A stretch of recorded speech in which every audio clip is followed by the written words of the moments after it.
What's up, everyone? Welcome to today's video. Welcome to the Video Game Fight Club channel. Thank you very much for tuning in.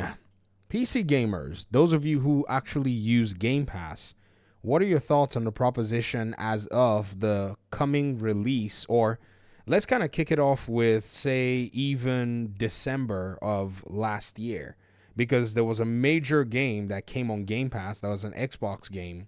And I want us to start basically doing what we enjoy doing, which is kind of figuring how much money we're not going to spend.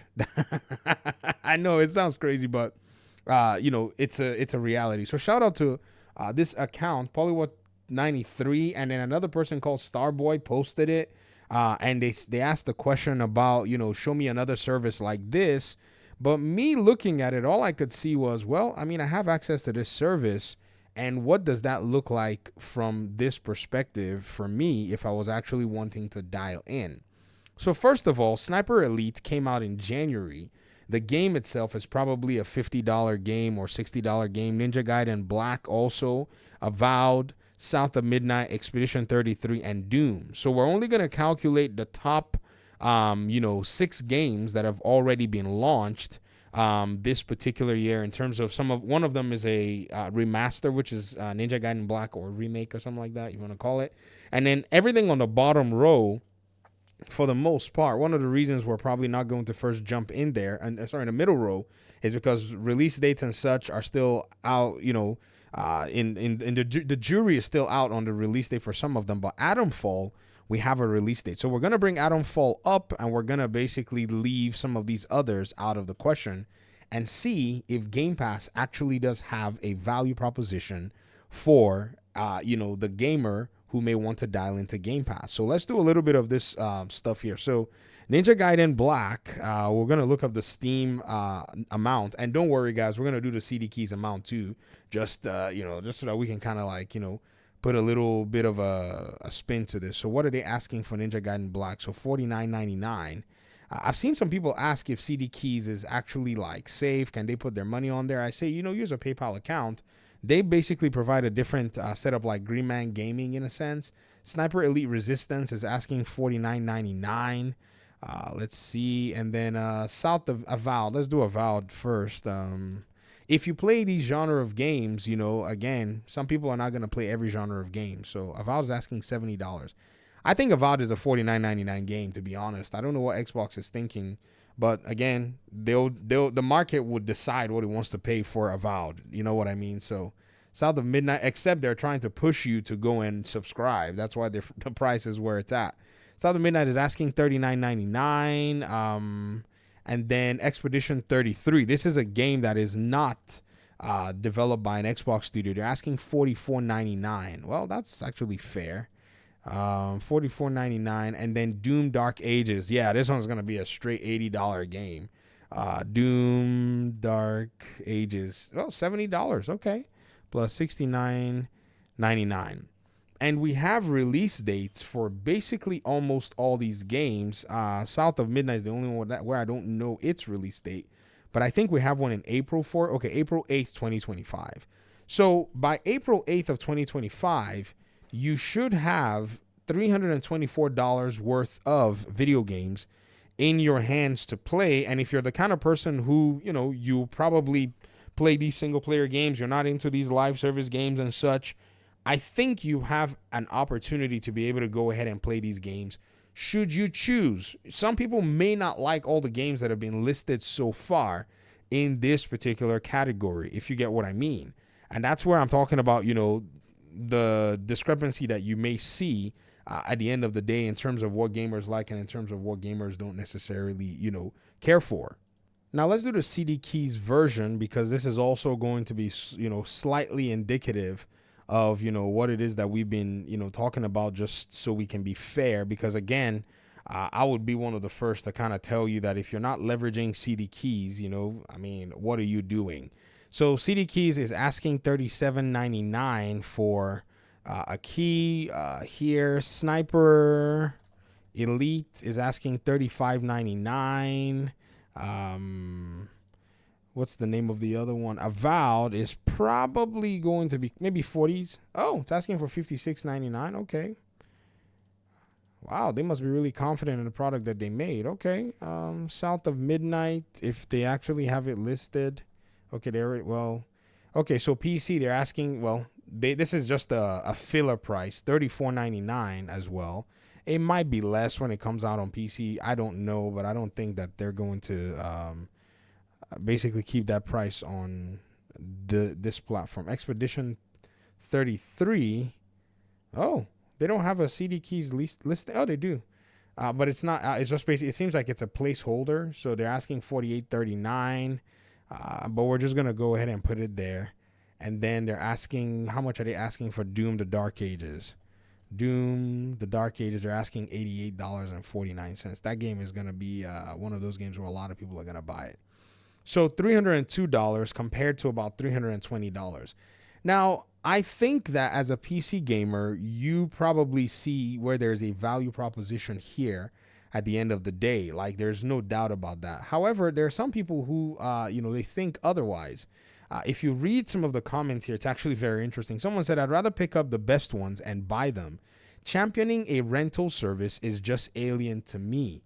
Now, again, if this person is a PC gamer, then they are probably not being honest with themselves. In fact, if they have a Netflix account, then they're not being honest with themselves. In fact, if they have any kind of entertainment subscription account where you can also buy the media as an option, not even in the same place, because we know on Netflix and a lot of these, streaming services, you can't buy the media. Amazon, you can buy the media, but they seem to, in a sense, have some really interesting aspects to it. And if this person that said this has any of those subscription services, then they're being disingenuous. They're not being for real with us. And another person says Steam and Epic sales for $240 a year. A year's Game Pass subscription, you can grab 7 to 10 AAA games. And if you have an Amazon Prime, they give you a lot of free games every month. I grabbed the latest Tomb Raider, all 3 BioShock, and 20 games for free. So basically, PC gaming destroys Game Pass. This person says 7 to 10. What AAA games? What AAA games? On Game Pass every week there's a few games, and I'll go do your math. I don't know what is going on, but let me tell you something, which is very funny though. For those of us that are PC gamers, I don't think we're surprised to find out that there are people who are actually on PC that snare at Game Pass, even though many of them would deal with Epic, and Epic used to be the one that got the punching bag. This is how Epic came into the market, but Epic came in with like the wrong foot. They were trying to go ahead and money hack games. In fact, they did money hack games. What am I talking about? They kind of made Metro Exodus stay on the Steam platform at launch compared to I said Steam on the Epic Games platform at launch compared to the other platforms. So that was actually very interesting at the end of the day when you actually think about it. Now you're seeing that this particular reaction to Game Pass from even some PC players is a little bit funny, because at the end of the day, they'll make fun or they'll talk about Game Pass in a very weird light, but this is not even a fair comparison. You have to actually wait for these sales to buy these so-called AAA games during the Epic Game sale.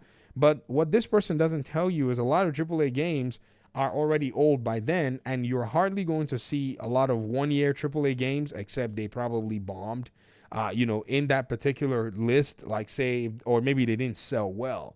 And then talking about these games from Prime Gaming and stuff, this is something that's available to a whole lot of people. I mean, there's no one is saying that you shouldn't go get the free games from Prime Gaming. They're there, but Prime Gaming doesn't give you new games. The latest Tomb Raider games, they're basically $7. This person made it sound like the latest Tomb Raider games. No. That's not the case. This person says PlayStation is better if you have money to buy games because we have all these and our own exclusives. And the guy replied and said, "But you don't buy games." If you're in the console side. The reality is, don't use "we buy games" as a flex. Matt Piscatella dropped some data set in that Greg Miller's interview that, man, everybody is dodging having to spend money on these games. Everybody is actually behaving differently. And I think this is the value that I've been pointing out for so long. And Xbox just understands that the gamer is in this particular place. Because for most people who've tried to flex on Game Pass, And I've seen it from the PC side. I've seen it from the PlayStation side. Most of them flex with this one self-own in a sense. They don't know it's a self-own, but they'll say, well, I can just wait for sales and buy these games.